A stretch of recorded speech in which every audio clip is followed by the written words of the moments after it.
Um, and all in this case, we have examples of how the mine wars were written about or not written about in different textbooks that were published in West Virginia and used in West Virginia schools.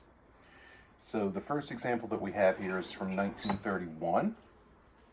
And in this in this edition of this textbook, there's maybe a paragraph about the mine wars.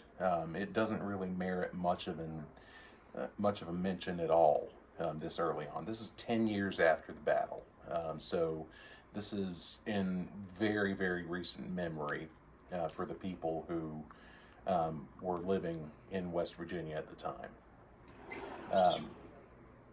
You start to see a little bit more once you get into the 1940s, written about both the 1919 Miners' March, which was ultimately called off, and then you start to see another paragraph about the 1921 march that leads to the Battle of Blair Mountain.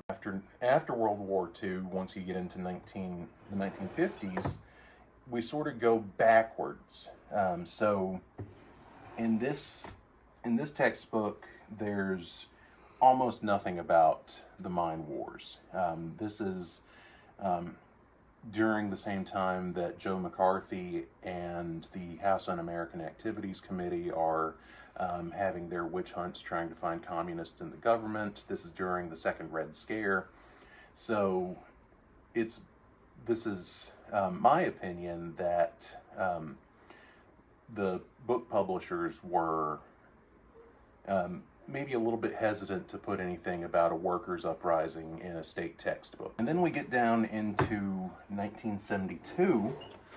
We start to see more about the mine wars. We start to see a little bit about the Battle of Matewan.